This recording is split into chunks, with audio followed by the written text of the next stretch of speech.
అందరు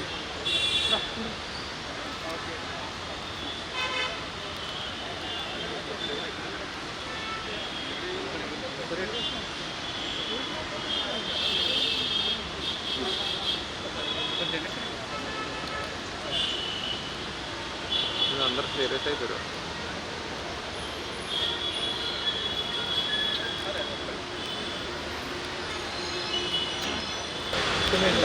మా దేవుడిని ఇక్కడ మనం పెట్టుకున్నందుకు, రవీంద్ర భారతి గారితో అద్భుతంగా కళా ప్రాంగణంలో పెట్టుకున్నందుకు, రవీంద్ర భారతికి కళ వచ్చింది. అలాగే మా గురువు గారికి ఆయన ఆత్మకి చాలా హ్యాపీగా ఉంది. ఫాదర్ సన్ ఒక మాటలో చెప్పాలంటే నా తండ్రి లాంటి, నాకు ఇద్దరు సమాజం నన్ను ఎప్పుడు ఇలా చూస్తున్నారు. ఈరోజు మా నాన్నగారు విగ్రహం ఇక్కడ ఉంది అని రియలీ గ్రేట్. ఎన్నో వివాదాల తర్వాత విగ్రహావిష్కరణ జరిగింది. వివాదాలకి మాకు సంబంధం లేదండి.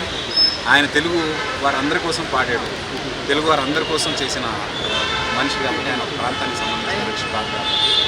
ఆయన ఎక్కడైనా భారతదేశంలో ఎక్కడైనా ఆయన విగ్రహం పెట్టచ్చు అని నా ఒక సాంగ్ ఏదైనా నా సాంగ్ ఏదైతే చాలా పెద్ద ఒక్కడై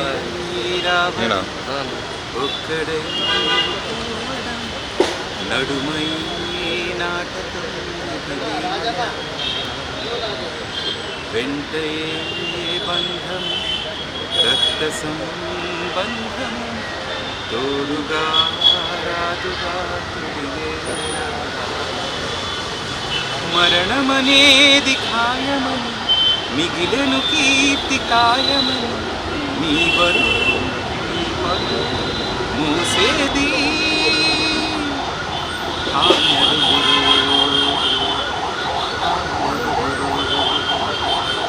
విగ్రహానికి నమస్తే చెప్పాలని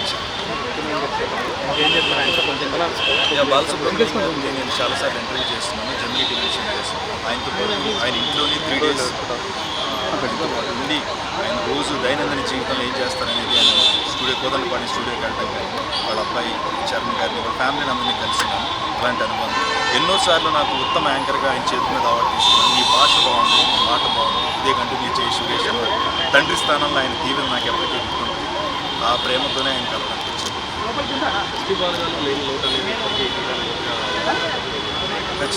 ఖచ్చితంగా బాలసుబ్రహ్మణ్యం గారి గాత్రం, ఆ గాత్ర శుద్ధి, ఆ గాంధర్వ గానం మన మధ్యనే ఉంటుంది. అందుకే నేను చెప్తున్నా వినగలం, ఆయన చూడగలం. ఖచ్చితంగా, ఎందుకంటే రవీంద్ర భారతిలో పెట్టడం అనే ఆలోచన ప్రభుత్వాన్ని మనస్ఫూర్తిగా అభినందిస్తున్నాను. రవీంద్ర రెడ్డి గారు ఏదైతే ఈ నిర్ణయం ఇక్కడ పెట్టాలని తీసుకున్నారు. ఎందుకంటే రవీంద్ర భారతిలో కొన్ని వేల వందల పాటలు పాడి లక్షలాది మందికి ఇక్కడి నుంచి ఆయన తన పాట ద్వారా పరిచయం అయ్యారు. అటువంటి ప్లేస్లో, పుణ్యభూమిలో, ఇలాంటి ప్లేస్లో ఆయన విగ్రహం పెట్టడం ఆయన ఇక్కడికి ఎవరైనా బాలసుబ్రహ్మణ్యం గారు మనస్ఫూర్తిగా నిండుగా మనకు తీసుకున్నారు. అందరికీ వచ్చి నమస్కారం సార్. అంటే విగ్రహావిష్కరణ ముందుకు చాలా వరకు విధాలు జరిగాయి. విగ్రహావిష్కరణ అయిన తర్వాత కూడా మేము దాన్ని వదిలిపెట్టాము, మేము ఏ చేయాలో చేస్తామనేది కూడా చాలామంది బయట అమరావతిలో పెట్టుకోండి, ఇక్కడ నేను ఒకటే చెప్తాను. మన విగ్రహాలకి అసలు విగ్రహాలే కాదు, మనుషులు, మీరు నేను, నువ్వు నేను, నాది నీది, నీ నేల, నీ గాలి, నా గాలి, ఈ భూమి, ముఖ్యంగా కళాకారులకు అసలు నేను మనస్ఫూర్తిగా చెప్తున్నా. బాలసుబ్రహ్మణ్యం గారు అందరి మనిషి, అందరి ఇంట్లో మనిషి. ఆ విగ్రహం విషయంలో అనుభవం అనేది చిన్న బాధ. మెయిన్ రీజన్ ఏం చెప్తున్నా అంటే ఆనాడు జయ తెలంగాణ సాంగ్ బాడలేదు కదా, దానికోసం మేము అందరం కూడా అడ్డుకుంటున్నామని చోట ఇక్కడ పాడలేదు, అక్కడ పాడలేదు. ఇక్కడ ఆయన మనసు అంటూ ఉంటుంది, ఆయన నిర్ణయం స్వనిర్ణయం తీసుకుంటారు. ఆయనకి ఏదో మనసు బాధ కలుగు, లేకపోతే ఏదో చిన్న ఇబ్బంది కలుగు పాటల్లో కూర్చొని స్వాగతించాలి. వ్యత్యాసం చూపించారు తెలంగాణలో ఆంధ్ర భావన అలా ఎప్పుడూ లేదండి. నాకు తెలిసి నేను యాజ్ యాంకర్గా బాలసుబ్రహ్మణ్యం గారిని చాలాసార్లు ఇంటర్వ్యూ చేస్తున్నాను. ఆ మనసు ఎప్పుడూ అలా ఆలోచించే మనిషి కాదు, అలాంటి మనసు కాదు. అంటే తెలంగాణ స్వరాష్ట్రానికి అంటే ఆ పదాలు తీసేయాలని వ్యాఖ్యలు చేశారు అన్నట్టు కూడా అంజయ్యతో మాట్లాడినట్టు ఒక వీడియో కూడా వైరల్ అయింది. ఏమంటే నేను అందిశ్రీ గారిని 3 times ఇంటర్వ్యూ చేస్తాను, కాళోజీ గారిని 3 times ఇంటర్వ్యూ చేస్తాను, గద్దర్ గారిని చాలాసార్లు ఇంటర్వ్యూ చేస్తాను. వాళ్ళ పాదాలకి నమస్కారం చేసి ఇంటర్వ్యూ చేసిన మనిషిని ఆ మనిషిగా చెప్తున్నా. రాష్ట్ర ప్రభుత్వ నంది అవార్డు తీసుకున్న మనిషిగా చెప్తున్నా, యాంకర్గా చెప్తున్నా. అలాంటివి ఏమీ ఉండవు. అదే నా ఆశ.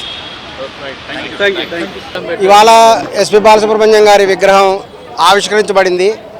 ఈ ప్రోగ్రాం కూడా చాలా బ్రహ్మాండంగా జరిగింది. మంత్రి శ్రీధర్ బాబు గారు వచ్చి చాలా చక్కగా కూడా ఈ యొక్క ఆవిష్కరణ చేయడం జరిగింది. ఇందులో వెంకయ్య నాయుడు గారు కూడా పార్టిసిపేట్ చేశారు. ఈ సందర్భంగా కూడా తెలంగాణ బ్రాహ్మణ సేవ తరపున మేము పూర్తిగా కూడా ఎస్పి బాలసుబ్రహ్మణ్యం విగ్రహాన్ని కూడా సపోర్ట్ చేస్తున్నాం. కానీ కొందరు ఇక్కడ విగ్రహం పెట్టడం ఎందుకు ఆంధ్ర వాళ్ళు అని చెప్పేసి కూడా చెప్తున్నారు. అయితే ఆంధ్రాలో తెలంగాణ విగ్రహం పెట్టినప్పుడు తెలంగాణలో ఆంధ్ర వాళ్ళ విగ్రహం పెట్టడం ఎందుకు అనేది కూడా క్వశ్చన్ చేస్తున్నారు. అవునండి, చాలా మంచి ప్రశ్న వేశారండి. మేము తెలంగాణ వాదులకు కూడా పూర్తిగా సపోర్ట్ చేస్తున్నాం. ఎవరైతే తెలంగాణ వాదులు అంత్యశ్రీ విగ్రహం పెట్టమన్నారో అలాగే గద్దర్ విగ్రహం కూడా పెట్టాలో, గద్దర్ విగ్రహము, అంత్యశ్రీ విగ్రహం, ఇంకా ఎవరైతే తెలంగాణ కళాకారులు ఉన్నారో వాళ్ళందరి విగ్రహాలు కూడా పెట్టాల్సిందిగా కూడా మేము కూడా అభ్యర్థిస్తున్నాము. రవీంద్ర భారతి అనేటువంటిది ఒక కళారంగం. ఇది రాజకీయానికి ఎటువంటి సంబంధం కూడా లేదు. అసలు రవీంద్ర భారతి పుట్టడమే రవీంద్రనాథ్ ఠాగూర్ అనేటువంటి ఆయన పశ్చిమ బెంగాల్ చెందిన ఆయన అసలు తెలంగాణ వాడు కాదు. మరి అట్లా ఎస్పి బాలసుబ్రహ్మణ్యం విగ్రహం పెట్టకూడదు అంటే అసలు రవీంద్ర భారతి గారి విగ్రహం పెట్టకూడదు కదా. ఆయన విగ్రహం ఎలా పెట్టారు రవీంద్రనాథ్ ఠాగూర్ది? అంటే ఉమ్మడి ఆంధ్రప్రదేశ్లో కట్టిండ్రు, అప్పుడు అది అతను గుర్తుగా పెట్టిండ్రు. కనీసం ఆంధ్రప్రదేశ్లో ఏ ఒక్క తెలంగాణకు సంబంధించిన కళాకారుడు కానీ గాయకుడు కానీ ఎవరిది కూడా లేదు. ఇప్పుడు మీరు ఆంధ్రలో పెట్టాలని డిమాండ్ వస్తుంది. తప్పనిసరిగా కూడా మీరు ఎవరైతే విగ్రహాలు పెట్టాలనుకుంటున్నారో వాటిని సజెస్ట్ చేయండి. తప్పనిసరిగా వారి విగ్రహాలు పెట్టాలి. అంతేకాకుండా గద్దర్ విగ్రహం అయితేనేమి, అంత్యశ్రీ విగ్రహం అయితేనేమి, ఆల్రెడీ మన ట్యాంక్ బండి మీద వెంకటస్వామి గారి విగ్రహం ఉంది. వెంకటస్వామి గారి విగ్రహం పక్కనే గద్దర్ విగ్రహము మరియు అంత్యశ్రీ విగ్రహం పెట్టాలని కూడా మేము కూడా విజ్ఞప్తి చేస్తున్నాము. ఎందుకంటే వారు కేవలం కవులు మాత్రమే కాదు, ఒక ఉద్యమకారులు కూడా. అందువల్ల తప్పనిసరిగా కూడా మేము గౌరవిస్తున్నాము, మేము వెల్కమ్ చెప్తున్నాం. మేము ఎవరి విగ్రహాలు కూడా వ్యతిరేకించట్లేదండి. తెలంగాణ కళాకారులు ఒక లిస్టు తయారు చేసుకోండి, బలాని వాళ్ళు విగ్రహాలు చేయాలని చెప్పండి. తప్పనిసరిగా కూడా మేము మీకు సపోర్ట్ చేస్తున్నాం అని కూడా మేము తెలియజేస్తున్నాం. ఆంధ్రాలో కూడా పెట్టాలనే డిమాండ్ వస్తుంది ప్రధానంగా. అది మీరేం చెప్తారు? అంటే ఆంధ్రప్రదేశ్ గవర్నమెంట్కు మీరు ఏం చెప్పదలుచుకున్నారు? అవునండి, తప్పనిసరిగా మీరు కనుక ఇది ఏదైతే కూడా సజెస్ట్ చేస్తారో తప్పనిసరిగా కూడా అక్కడ కూడా అవసరమైతే విగ్రహాలు కూడా పెట్టడం జరుగుతుంది అని కూడా తప్పనిసరిగా కూడా మేము అందరికీ కూడా వెల్కమ్ చేస్తున్నాము అని కూడా విజ్ఞప్తి చేస్తున్నాం.